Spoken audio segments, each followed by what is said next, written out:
Hello दोस्तों, मेरा नाम हर्ष है और मैं आज से करंट अफेयर की सीरीज़ स्टार्ट करने जा रहा हूँ। सो आई होप अपना ये जो यूट्यूब चैनल है ये सब्सक्राइब कर लीजिए। 9 नवंबर से लेके आने वाले टाइम तक आपको हर रोज़ करंट अफेयर्स की वीडियोस मिलती रहेगी। साथ में जो पीडीएफ है मेरे नोट्स के, ये भी आपको मिल सकते हैं। अगर कुछ भी आपको अच्छा लगा तो प्लीज़ वीडियो को लाइक ज़रूर कीजिएगा। तो चलिए स्टार्ट करते हैं।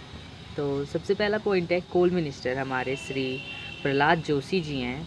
उन्होंने अभी बताया कि 19 माइंस जो है हमारी, यानी 1916 की जो कोयले की खदान है वो ऑक्शन में थी और उन्होंने मतलब 7,000 करोड़ का टर्नओवर मिला हमें उनसे। तो बेसिकली इसमें याद करने वाली क्या चीज़ है इस करंट अफेयर में कि कोल मिनिस्टर का नाम क्या है, तो श्री प्रहलाद जोशी नाम है।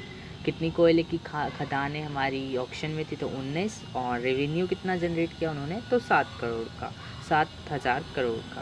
ओके, उसके बाद अगला पॉइंट है डीआरडीओ हम सबको ही पता है, defence research development organisation. Defence से रिलेटेड जो भी रिसर्च वगैरह होती है इलेक्ट्रॉनिक से, उस पर वो डीआरडीओ काम करता है।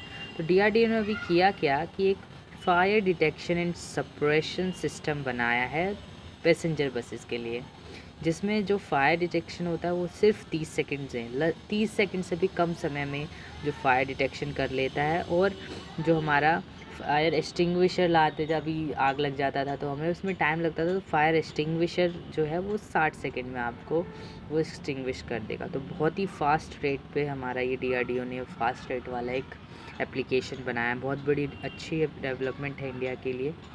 देन हमारा है 10 नवंबर। जी हाँ, 10 नवंबर को हम क्या सेलिब्रेट करते हैं, world science day for piece and development. ये इसके लिए क्या है कि हम एक नॉलेज ऑफ साइंस की स्प्रेड करना चाहते हैं इस डे को सेलिब्रेट करने के लिए। और ये फर्स्ट टाइम 2001 में सेलिब्रेट किया गया था।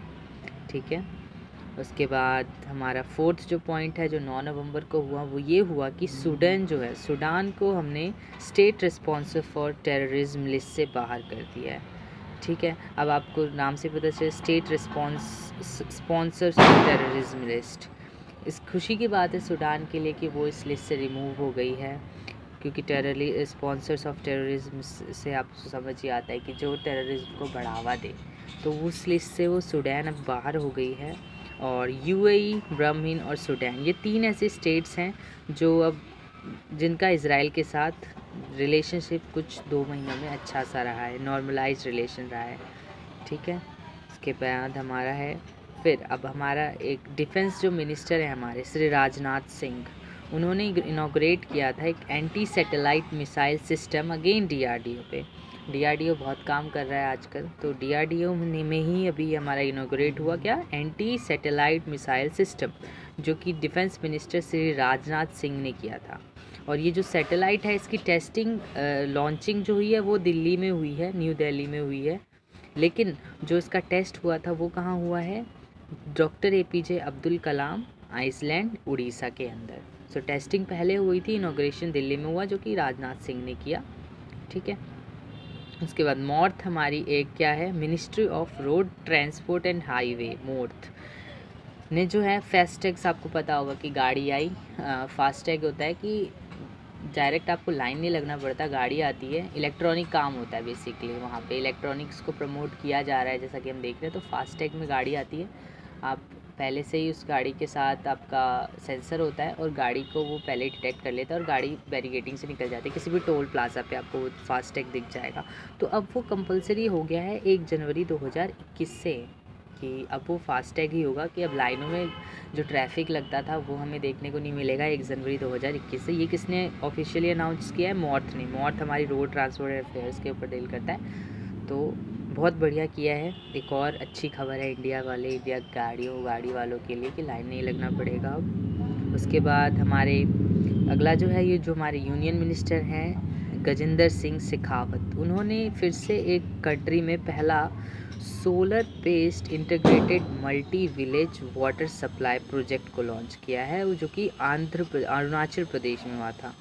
अरुणाचल प्रदेश में हुआ था क्या, हमारा first solar based integrated multi village water supply project, यानी सोलर बेस्ड है, integrated multi village water supply project, यानी वाटर हमें बेसिकली वाटर और सोलर को कनेक्शन किया हमने, सोलर एनर्जी के थ्रू वाटर का हम लोग यूज़ करेंगे।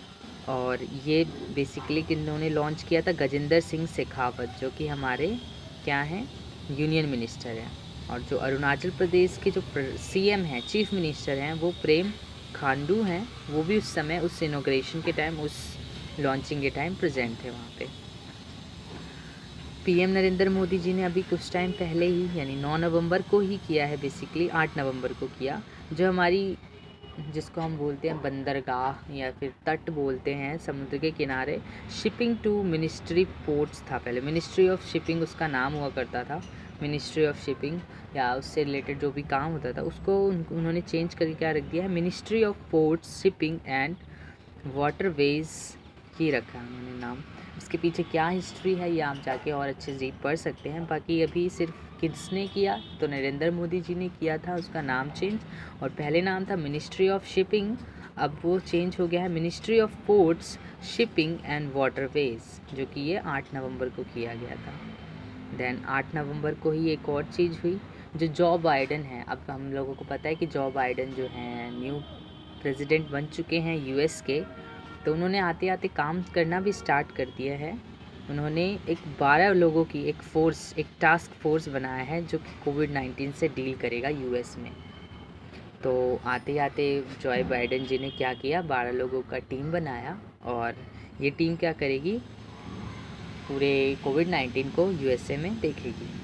देन 9 नवंबर 2020, जो 9 नवंबर की मैं बात कर रहा हूँ, नरेंद्र मोदी ने इनॉग्रेट किया था क्या, वाराणसी के अंदर वीडियो कॉन्फ्रेंसिंग की हेल्प से उन्होंने इनॉग्रेशन किया था किन चीज़ों का, वहाँ के डेवलपमेंट के लिए, फॉर एग्ज़ाम्पल साउंड शो हो गया, हमारी लाइटिंग्स वगैरह हो गई, सीवेज रिलेटेड वर्क, और भी बहुत सारे वर्क के उन्होंने उसका इनॉग्रेशन किया 9 नवंबर को ही किया। और उसका जो टोटल कॉस्ट बैठा वो बटा 614 करोड़ का वाराणसी के अंदर अभी एक इनॉग्रेशन हुआ है, जिससे कि वो डेवलपमेंट की जाएगी वाराणसी में। उसके बाद वर्जिन हाइपरलूप, एक वर्जिन हाइपरलूप एक ट्रेन या एक ट्रेन समझ लीजिए, उसकी स्पीड कितनी है, 1000 किलोमीटर पर आवर। ये वर्जिन हाइपरलूप जो है इंडिया में आने वाला है, इंडिया, और ये इंडिया में कहाँ आएगा, मुंबई और पुणे के बीच में लगाया जाएगा, जो कि सिर्फ 5 मिनट्स में मुंबई और पुणे का डिस्टेंस कवर करेगा। यूजुअली 4 से 5 घंटे लगते हैं, लेकिन वर्जिन हाइपरलूप आने से सिर्फ 25 मिनट्स में कवर हो जाएगा। और ये अभी इंडिया में आया नहीं है फ़िलहाल, लॉस वेगस में इसका जो है टेस्ट चला, उसका लॉस वेगस में उसका टेस्ट हुआ था, इंडिया में उसको लेके आएंगे। तो पहला टेस्ट जो हुआ पैसेंजर के साथ वो लॉस वेगस में हुआ, और उसकी स्पीड मैंने आपको ऑलरेडी बता दी, 1000 किलोमीटर पर आवर। और ये जो आइडिया था, अब इलेक्ट्रिकल व्हीकल है तो टेस्ला तो नाम आ ही जाता है, और टेस्ला और स्पेसएक्स ने 2012 में दी थी। सोचिए इंडिया कितनी पीछे चल रही है, उन्होंने 2012 में ही इसका आइडिया दे दिया था, और इंडिया में वो अब 2020 में आ रहा है। तो कोई बात नहीं, ये आ तो रहा है, हमारे लिए खुशी की बात है। तो वर्जिन हाइपरलूप याद रखिए, मुंबई से पुणे याद रखिए, 25 मिनट याद रखिए, और टेस्ला और स्पेसएक्स, लॉस वेगस में पहला ट्रायल हुआ है उसका पैसेंजर के साथ। उसके बाद wild life institute of India वो बताता है कि गंगा की जो बायोडाइवर्सिटी है वो 49% हाई हो गई है। तो बहुत बड़ी अच्छी अचीवमेंट है इंडिया के लिए। अगेन इसमें बहुत सारी ऐसी चीज़ें जानने को मिली जो इंडिया के हित में थी, काफ़ी अच्छी आशा करते हैं कि और भी ऐसी चीज़ें मैं आपको रोज़ बताऊंगा।